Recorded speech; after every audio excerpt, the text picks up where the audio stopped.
Hello friends, welcome back கேபே ஸ்டோ channel நண்பர்களே. இன்றைக்கி இந்த வீடியோவில் பார்த்தீங்கன்னு வச்சுக்கோங்களேன், மிக மிக முக்கியமான ஒரு ஆன்மீக ஜோதிட தாள்களை தான் இப்போ இந்த வீடியோவில் பார்க்க போகிறோம். ஆடி அமாவாசையானது வந்துருச்சுங்க. ஆடி அமாவாசைக்கு பிறகு இனி ஒவ்வொரு ராசிக்காரங்களுக்கும் தலையெழுத்து மாறப்போகுது. அதற்கு காரணம் என்னன்னா, ஆடி அமாவாசைக்கு பிறகு கிரகங்களிடையே ஏற்பட்ட பெரிய மாற்றம்தான். அந்த மாற்றத்தினால ஒவ்வொரு ராசிக்காரங்களுக்கும் என்ன நடக்கும் அப்படிங்கிறத தெரிஞ்சு பலனடையணுங்கிறதுக்காக ஒவ்வொரு ராசிக்காரங்களுக்கும் பலன்களை எக்ஸ்பிளைன் பண்ணிகிட்ருக்கேன். அதில் எனக்கு இந்த வீடியோவில் கும்ப ராசிக்காரங்களுக்கு என்ன நடக்கும் அப்படிங்கிறத ஷேர் பண்ண போகிறேன். கும்ப ராசிக்காரங்க வீடியோ பார்த்துட்ருக்குறவங்க வீடியோவை ஸ்கிப் பண்ணாமல் பாருங்கள். உங்கள் ராசிக்கு ஆடி அமாவாசைக்கு பிறகு இனி நாட்கள் எப்படி இருக்குங்கிறத தெரிஞ்சுக்குங்க. பொதுவாகவே நிறைய பேருக்கு ஆடி அமாவாசையுடைய சிறப்பு தெரியாமல் இருக்குது. ஆடி அமாவாசைக்கு பல சிறப்பு இருக்குது. ஆடி அமாவாசையே ஒரு சிறப்பான அமாவாசையாக இருக்க காரணம் இந்த அமாவாசையில் நடந்த ஒரு அதிசயம்தான். இந்த அமாவாசையில் நடந்த இந்த அதிசயத்தை தெரிஞ்சுக்கிட்டிங்கனாவே ஆடி அமாவாசை இந்த அளவுக்கு சிறப்பா அப்படிங்கிறத நீங்கள் தெரிஞ்சுக்கலாம். முதல்ல ஆடி அமாவாசையில் நடந்த அந்த சம்பவத்தை ஷேர் பண்ணுறேன். அந்த சம்பவத்தை தெரிஞ்சுக்குங்க. இது புராணங்களில் சொல்லப்பட்ட ஒரு உண்மை சம்பவங்க. கண்டிப்பாக பார்த்தீங்கன்னு வச்சுக்கோங்களேன், இதை நீங்கள் தெரிஞ்சுக்கிட்டே ஆகணும். சரி வாங்க, ஆடி அமாவாசையுடைய இந்த கதையை இந்த வீடியோவில் பார்க்கலாம். அதாவது அலகாபுரி நாட்டு அரசன் அழகேசன் பரகாமமிக்க அவனுக்கு வாரிசு இல்லாத வருத்தம் இருந்தது. அதை தீர்த்து கொள்ள அவன் தன் மனைவியோடு தீர்த்த யாத்திரை மேற்கொண்டான். அதன் பலனாக அவனுக்கு ஒரு மகன் பிறந்தான். மன்னன் மகிழ்ச்சியோடு இருந்தபோது ஒரு அசரி எழுந்தது. அவனது மகன் இளமை பருவத்தை எட்டும்போது இறந்து போவான் என்று அது சொன்னதை கேட்டவுடன் மன்னன் விரக்தியில் திரும்ப ஆழ்ந்தான். மன அமைதி வேண்டி திரும்ப பல கோவில்களுக்கு சென்றான். அப்படி ஒரு நாள் செல்லும்போது காளி கோவில் ஒன்றில் அவன் வழிபட்ட போது திரும்ப அசரி ஒளி கேட்டது. உன் மகன் இறந்ததும் அவனுக்கு மனம் செய்துவை என்று அந்த அசரி ஒளி சொல்லி மறந்தது. அவனது மனைவியின் மாங்கல்ய பலத்தால் அவன் உயிர் பெறுவான் என்று அந்த குரல் சொல்லிட்டு மறைந்துவிட்டது. இது நடந்ததுக்கு பின்னாடி மன்னனுடைய மகன் இளமை பருவம் எய்திய போது இளவரசன் ஒரு நாள் இறந்து போனான். மன்னன் அவனுக்கு மணமுடிக்க பெண் தேடி அலைந்தார். அப்போது பெற்றோரை இழந்து உறவினர்களுடைய கொடுமைக்கு ஆளாகி வாழ்ந்த ஒரு இளம்பெண்ணை அவளது உறவினர்கள் ஏமாற்றி இறந்து போன இந்த இளவரசனுக்கு திருமணம் செய்து வைத்தனர். இருட்டிய பின்னர் இளவரசன் உடலோடு அவளை காட்டில் கொண்டு விட்டிருக்கிறாங்க. அப்பாவியான இந்த பெண் கணவன் உறங்குவதாக நினைத்திருக்கிறாள். விழுந்த பின் தான் உண்மை தெரிகிறது. தெரிந்த உடனே அழுதிருக்கிறாள், கதறியிருக்கிறாள், தவித்திருக்கிறாள். தனக்கு தெரிந்த அத்தனை தெய்வங்களுடைய பெயர்களை எல்லாம் சொல்லி வேண்டி இருக்கிறாங்க. அதாவது அந்த பெண் வேண்டி இருக்கிறாங்க. உலகத்தின் தாயான ஈஸ்வரி இந்த அழுகுரல் கேட்டு இறங்கினாள். இறந்து கிடந்த இளவரசனை ஈசனின் அனுமதியோடு உயிர் பெற்று எழ செய்தாள். இந்த சம்பவம் நடந்த தினம் ஒரு ஆடி மாத அமாவாசை நாளில் தான். அதனால தான் இந்த ஆடி அமாவாசை நாள் ஒரு மிக சிறந்த நாளாக கருதப்படுது. தனக்கு அருளிய தேவியிடம் அந்த பெண் இரண்டு போன தன் வாழ்வை ஒளிபெற செய்தது போலவே அன்று அம்மனை வழிபாடு செய்யக்கூடிய பெண்களுக்கு அருள் புரிய வேண்டும் என்று வேண்டினாள்.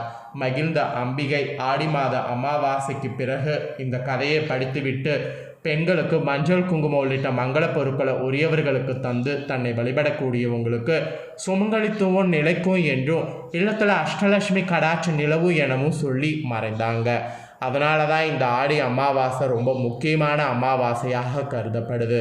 இந்த அமாவாசையை யாரும் மிஸ் பண்ணக்கூடாதுங்கிறதுனால தான் இந்த அமாவாசையை பற்றி இந்த புராண கதையை உங்கள்கிட்ட ஷேர் பண்ணேன். அது மட்டும் இல்லாமல் ஆடி அமாவாசையில் ராமேஸ்வர அக்னி தீர்த்தத்தில் சிறப்பான கடல் நீராடல் நடக்கிறது. அக்னி தேவனே நீராடிய தினம் இது என்பது நம்பிக்கையாக சொல்லப்படுது. ராமபிரான் சீதையை தீக்குளிக்க ஆணையிட்ட போது சீதை அக்னிகுண்டத்தில் இறங்கிய அடுத்த நொடியே அக்னிதேவன் அலறினான். சீததேவியின் கருப்பு கனல் சுட்டெரித்தது. சூடு தாங்காத அக்னி ராமேஸ்வர கடலில் குதித்து தன் சூட்டை தணித்து கொண்டான். அதனால தான் கடல் நீர் இங்கு சூடேறியது. அதனால தான் அக்னி தீர்த்தம் என இந்த தீர்த்தத்துக்கு பெயர் வந்தது. அக்னி நீராடிய கடலில் நீராடுவருடைய பாவங்கள் தீரு என ஆசியளித்தாள் அந்த சீதா தேவி. இன்னும் ராமேஸ்வர ராமநாதர் ஆலயம் முன் உள்ள கடல் நீரில் அலையே இருக்காது. காரணம் சீததேவி போல அமைதியான இக்கடல் நீராடுவது தான் சிறப்பு. அதிலும் ஆடி அமாவாசை என்று இங்கே நீராடுவது, நீத்தார்கடன்களை செய்வது ரொம்ப விசேஷமானது. இவ்வளவு சிறப்புகள் கொண்ட ஆடி அமாவாசைக்கு பிறகு ஒவ்வொரு ராசிக்காரங்களுக்குமே தலையெழுத்து மாறும். அதில் கும்ப ராசிக்காரங்களுக்கு தலையெழுத்து இந்த மாதிரி மாறும் என்று சொல்லப்பட்டிருக்கு. கும்ப ராசிக்காரங்களுக்கு என்ன மாதிரி தலையெழுத்து மாறும் அப்படிங்கிறத தான் இப்போ இந்த வீடியோவில் ஷேர் பண்ண போகிறேன். கும்ப ராசிக்காரங்க வீடியோவை ஸ்கிப் பண்ணாமல் பாருங்கள். உங்கள் ராசிக்கு இனி வரக்கூடிய இந்த நாட்கள் எப்படி இருக்குங்கிறத தெரிஞ்சுக்குங்க. அதாவது இந்த அமாவாசைக்கு பிறகு இனி வரக்கூடிய நாட்கள் உங்களுக்கு சாதகமாக இருக்குமா இல்லையா என்பதை தெரிஞ்சுக்குங்க.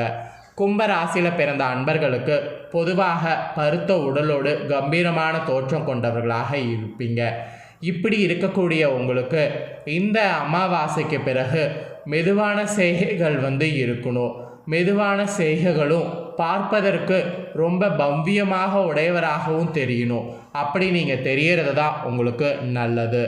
அதே சமயம் உண்மையில் உங்கள் வேலைகளை சாமர்த்தியமாக முடித்து காட்டுற மாதிரி நேர்மையாக செயல்படணும். நேர்மையை தவறி செயல்பட்டிங்கன்னா கண்டிப்பாக உங்களுக்கு இழப்பு நேரிடும்.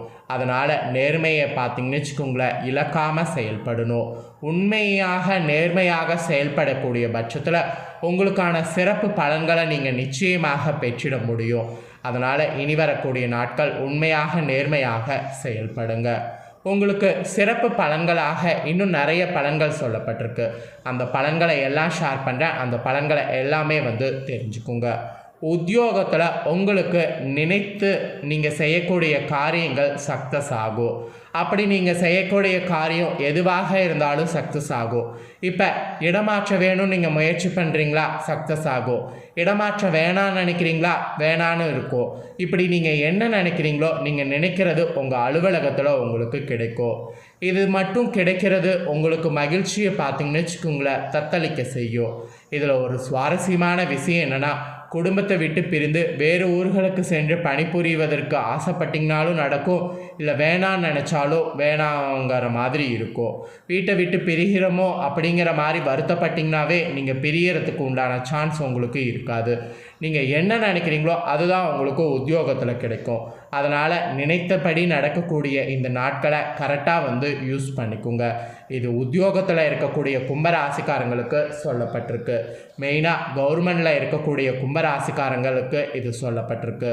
அப்புறம் நீங்கள் வியாபாரம் செய்பவர்களாக இருந்தீங்கன்னா, வியாபாரிகள் சுய தொழிலாக இருந்தாலும் கூட்டு தொழிலாக இருந்தாலும் சற்று கவனமாக இந்த அமாவாசைக்கு பிறகு இருக்கணும். ஏன்னா உங்கள் தொழிலில் பார்த்தீங்கன்னு வச்சுக்கோங்களேன், பிரச்சனை வர வாய்ப்பு இருக்குது. வியாபார நிமித்தமாக வெளிநாடு அல்லது வெளியூர் பயணம் மேற்கொள்ளும் போது நீங்கள் நிறைய பாதுகாப்பாக இருக்கணும். உங்கள் பொருட்களை பாதுகாப்பாக வைத்துக்கணும். ஒவ்வொரு விஷயங்களையும் பார்த்து பண்ணணும். இல்லைன்னு வச்சுக்கோங்களேன், பெரிய இழப்பு வரும். ஸோ வியாபாரிகளுக்கு கடுமையான எச்சரிக்கையானது விடுக்கப்பட்டிருக்கு. ஸோ ரொம்ப கேர்ஃபுல்லாக இருக்க வேண்டியது அவசியம். அப்புறம் குடும்ப தலைவிகள் குடும்ப நிர்வாகத்தை திறம்பட நடத்துவீங்க. அதிலலாம் உங்களுக்கு எந்த பிரச்சனையும் இல்லை. இன்னும் சொல்லப்போனால் நிர்வாகத்தை திறம்பட நடத்தி நற்பெயர் பெறுவீங்க. அப்புறம் கணவருடைய அன்பு பரிபூர்ணமாக பெற்று மனமகிழ்வு கொள்வீங்க. அதே போல் குழந்தைகளுடைய நலனில் அக்கறை காட்டி அவங்களுடைய மகிழ்ச்சியில் பார்த்தீங்கன்னு வச்சுக்கோங்களேன், பங்கு கொள்வதற்கு கூட இந்த அமாவாசைக்கு பிறகு வாய்ப்பு வரும். வாய்ப்பை கரெக்டாக பயன்படுத்திக்கோங்க. அப்புறம் கலைஞர்களுக்கு மிக சிறப்பான டைமாக இந்த டைம் அமையுது. இதனை நன்கு பயன்படுத்தி பணமும் புகழும் பெற முற்படுங்க. புதிய வாய்ப்புகள் உங்களை தேடி வரக்கூடிய காலம் இது. காலத்தை மிஸ் பண்ணிடாதீங்க. மாணவர்களுக்கு கூட உங்கள் வகுப்பறையில் அனாவசிய பேச்சை தவிர்க்க பாருங்கள். சுற்றுலாக்களுக்கெல்லாம் வெளியூர்களுக்கு செல்லும்போது நீர்நிலைகளில் குளிக்கும்போது கவனமாக இருக்கணும். இப்போ என்ன காலம் அப்படிங்கிறது தெரியும், என்ன மாதிரி சுச்சுவேஷன் போதுன்னு தெரியும். முடிஞ்ச அளவு நீர்நிலைகள் இருக்கக்கூடிய இடங்களுக்கு செல்வதை அவாய்ட் பண்ணுங்கள். ஸோ கும்பராசிக்காரங்களுக்கு இந்த அமாவாசைக்கு பிறகு நாட்கள் இப்படி தாங்க இருக்கும். உங்களுக்கு அதிர்ஷ்ட தேதிகள்னு பார்த்தீங்கன்னா 17, 23ன்னு சொல்லப்பட்டிருக்கு. அதிர்ஷ்ட கிழமை பார்த்திங்கன்னா புதன், சனின்னு சொல்லப்பட்டிருக்கு. தவிர்க்க வேண்டிய கிழமை பார்த்திங்கன்னா திங்கள், செவ்வாய்னு சொல்லப்பட்டிருக்கு. அதிர்ஷ்ட கல் பார்த்திங்கன்னா நீலம்னு சொல்லப்பட்டிருக்கு. அதிர்ஷ்ட நிறம் பார்த்தீங்கன்னா நீலம், ஊதா, பச்சை என்று சொல்லப்பட்டிருக்கு. தவிர்க்க வேண்டிய நிறம் பார்த்தீங்கன்னா வெள்ளை, சிவப்புன்னு சொல்லப்பட்டிருக்கு. இப்படி உங்களுக்கு எல்லாமே பார்த்தீங்கன்னு வச்சுக்கோங்களேன் இந்த ஆடி அமாவாசைக்கு பிறகு சொல்லப்பட்டிருக்கு. பரிகாரமாக என்ன சொல்லப்பட்டிருக்குன்னா சனி காயத்ரி மந்திரத்தை டெய்லி காலையில் எந்திரிச்சு சொல்லணுமா. இதை சொல்வதன் மூலம் ஆபத்துக்கள்லேருந்து தப்பலாமா. என்ன மந்திரங்கிறத சொல்ல நோட் பண்ணிக்கோங்க. சனியுடைய காயத்ரி மந்திரம் இது நோட் பண்ணிக்கோங்க. காக வஜய வித்மகே கட்க சதாய தீமகே தந்தோ மந்தோ பிரசோதயா. இந்த மந்திரத்தை மனதில் காலையில் எந்திரிச்ச உடனே பாராயணம் செய்வது நல்லது. வீட்டில் காலையில் எந்திரிச்சு இதை நீங்கள் 9 முறை சொல்லி வழிபட்டிங்கனாவே உங்களுடைய பல ப்ராப்ளங்கள் சால்வ் ஆகும். அதனால் இந்த ஒரு விஷயத்தை மட்டும் செய்திடுங்க. ஸோ உங்களுக்கான பரிகாரம் இதுதாங்க சொல்லப்பட்டிருக்கு. இந்த ஆடி அமாவாசைக்கு பிறகு உங்கள் ராசிக்காரங்களுக்கு என்ன மாதிரியான விஷயம் நடக்கும், நீங்கள் எப்படி நடந்துக்கணும் அப்படிங்கிறது எல்லாமே தெளிவாக இந்த வீடியோவில் எக்ஸ்பிளைன் பண்ணிட்டேன். எக்ஸ்பிளைன் பண்ணதை தெளிவாக தெரிஞ்சிருப்பீங்க. ஸோ தெரிஞ்சதுக்கேற்ப நடந்து பயன்பெறுங்க. நீங்கள் தெரிஞ்சுக்கிட்டது போல் உங்கள் ஃப்ரெண்ட்ஸ் ஃபேமிலியில் இருக்கவங்களும் தெரிஞ்சு அவங்களும் பலன் பெறணும்னு நினச்சிங்கன்னா வீடியோ லைக் பண்ணி ஷேர் பண்ணுங்கள். உங்கள் ஃப்ரெண்ட்ஸ் ஃபேமிலியில் இருக்கிறவங்களும் வீடியோ பார்க்கட்டும்.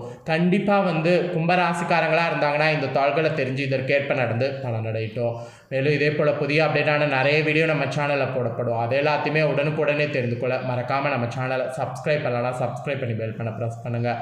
அதை பண்ணிட்டீங்கன்னா இனி நான் போடுற மற்ற அப்டேட்டான எல்லா வீடியோஸும் உடனுக்குடனே தெரிந்து கொள்ளலாம். மறக்காமல் பண்ணுங்கள். வேறொரு வீடியோவில் மீண்டும் சந்திக்கிறேன். தேங்க்யூ.